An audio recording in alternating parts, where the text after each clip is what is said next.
పెరిగిన ధరలను చూసి జేబులో 10 రూపాయల నోటు తీయడానికి కూడా ఇప్పుడు వణుకు పుడుతోంది. నిన్నటి వరకు కొందాంలే అని అనుకున్న కూరగాయల ధరలు ఈ రోజు కొనలేమనే స్థాయికి ఎలా చేరాయి? అసలు మీ కిచెన్ బడ్జెట్ ఎందుకు తలకిందులైంది? రైతు బజార్లో బోర్డు మీద ఉన్న ధరలకు మీ సంచిలో పడే సరుకులకు మధ్య ఇంత వ్యత్యాసం ఎలా ఉంటోంది?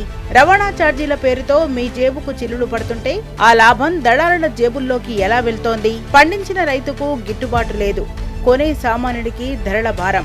ఈ దారుణమైన పరిస్థితికి అసలు కారణం ఎవరో తెలుసా? సామాన్యుడి కడుపు మంట పాలకులకు వినపడదా?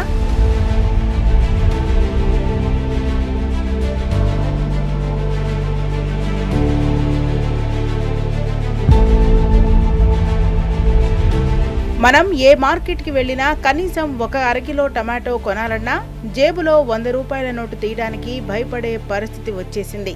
అసలేం జరుగుతోంది? టమాటా నుంచి మొదలై పచ్చిమిర్చి వరకు ప్రతిదీ ఆకాశాన్ని అంటుతోంది. హోల్సేల్లో 40 రూపాయలుంటే రిటైల్ కి వచ్చేసరికి అది 60 నుంచి 100 రూపాయల దాకా వెళ్తోంది. సామాన్యుడి పరిస్థితి ఏంటి? నడ్డి విరిగిపోవట్లేదా? డీజిల్, తర్వాత పెట్రోలు, గ్యాస్ ఇవన్నీ రేట్స్ పెంచేసిండ్రు. ఈ కిరాణము ఇటువంటివి కూడా ఆయిల్ రేట్లు ఇవన్నీ కూడా ఎంతో పెరుగుతున్నాయి. ఒక సామాన్యుడు బ్రతకాలి అంటే ఒక 1000 రూపాయలు తీసుకుపోతే 4 వస్తువులు వస్తలేవు. వాళ్ళు కష్టం చేసుకునేటోళ్ళు ఎట్లా బ్రతకాలి ఏంటి? వాళ్ళు తెచ్చిన కూలి ఒక్క రోజులో పిల్లలు ఉన్నోళ్ళు 2 పిల్లల్ని జాదాలంటేనే ఈ రోజుల్లో ఎంతో ఇబ్బంది. దానికి తోడు ఈ పెద్ద పెద్ద వ్యాపారస్తులు ఇట్లా పెంచేసి సామాన్యునికైతే చాలా ఇబ్బంది అవుతుంది.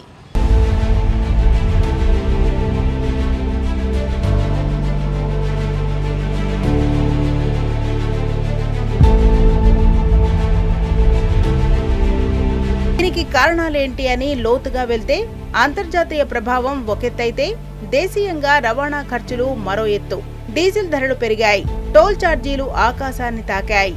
రవాణా ఖర్చు ఏకంగా 30% పెరిగిందంటే ఆ భారం ఎవరి మీద పడుతుంది? ఇక వర్షాలు లేక పంట దిగుబడి తగ్గడం, కొత్త పంట చేతికొచ్చే వరకు ధరలు తగ్గే సూచనలే లేకపోవడం ఇవన్నీ ఒక శాపంగా మారాయి. నగరాల్లో బతుకుతున్న విద్యార్థుల పరిస్థితి మరీ దారుణం. ఒకప్పుడు 2000 రూపాయల్లో సర్దుబాటు చేసుకున్న నెల బడ్జెట్ ఇప్పుడు 3500 రూపాయలకి పెరిగింది. మెస్ ఛార్జీలు అదనంగా 500 రూపాయలు పెరిగాయి. పోటీ పరీక్షలకు ప్రిపేర్ అయ్యే విద్యార్థికి ఇప్పుడు తిండి కూడా భారంగా మారిందంటే అది ఎంత తీవ్రమైన పరిస్థితో ఆలోచించండి. పెట్రోల్, డీజిల్ లాగా బంగారం లెక్క రోజు ఒక రేటు కూరగాయలు ఉంటున్నాయి. నిన్న ఉన్న రేటు ఈ రోజు లేదు, ఈ రోజు ఉన్నాయి రేపు లేదు. కూరగాయల రేట్లు కూడా బాగా ఎక్కువ ఉన్నాయి. మధ్యతరగతి వాళ్ళు కూరగాయలు కొనలేకపోతారు. ఇప్పుడు పెట్రోల్ లాగా ఎట్లా అవుతుందో ఇది కూడా అలాగే ఉంది. రోజు ఒక రేటు ఉంటుంది, రెగ్యులర్గా ఒక రేట్ అని ఏం లేదు మార్కెట్లో. ఇట్లాంటి ఈ చోట రైతు బజార్లోనే 50 అమ్ముతున్నారంటే మరి వేరే చోట్ల ఇదే కూరని వీళ్ళు ఇప్పుడు 60 70 అమ్ముతున్నారు. సో అక్కడ ఇంటి పక్కన కొనుక్కుందామంటేనే రేట్లు విపరీతంగా ఉన్నాయి. ఇక్కడికి వచ్చినా కూడా ఏదో ఇంకా తప్పనిసరి పరిస్థితుల్లో ఇంకా కొనుక్కోవాలి కాబట్టి కొనుక్కుంటున్నాం అంతే. అట్లా ఉంది పరిస్థితి. అంటే కొంచెం మంత్లీ కూడా ఎక్స్ట్రా ఇంకో 2-3 వేలు అవుతుంది ఖర్చు. అది ఈవెన్ హోటల్స్లో కూడా ఇంతకుముందు ప్లేట్ ఇడ్లీ ఒక అంటే ఎగ్జాంపుల్ కోసం చెప్తున్నాను, ఆ ప్లేట్ ఇడ్లీ ఇంతకుముందు 30 రూపాయలు ఉండేది, ఇప్పుడు 40 చేశారు. కొన్ని చోట్ల 45 కూడా అయింది. వాళ్ళేమో పెంచుకుంటూ పోతున్నారు. మరి కాకపోతే మన మిడిల్ క్లాస్ ఫ్యామిలీస్కి అది కొంచెం ఇబ్బందే కదా.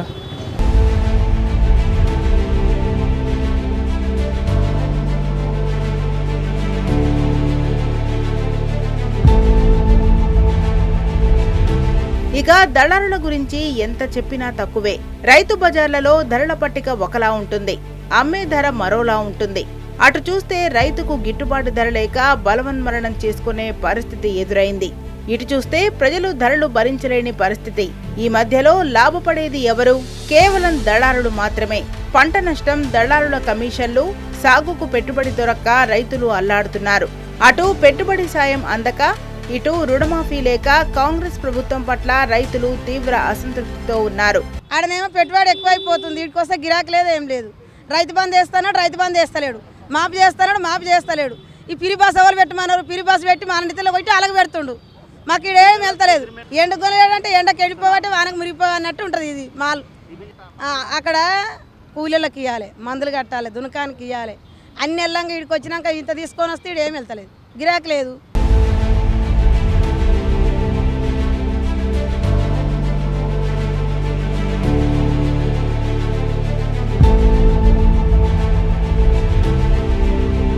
ధరలు ఇలాగే పెరిగితే రేపొద్దున్న కనీసం కడుపు నిండా తినడం కూడా ఒక విలాసంగా మారిపోతుందేమో అనిపిస్తుంది. ఏం కొనాలో ఏం తినాలో అర్థం కాని అయోమయంలో సామాన్యుడు ఉన్నాడు. ప్రభుత్వాధినేతలు కళ్ళు తెరిచి ఈ దళారీ వ్యవస్థను కంట్రోల్ చేస్తారో లేదో చూడాలి.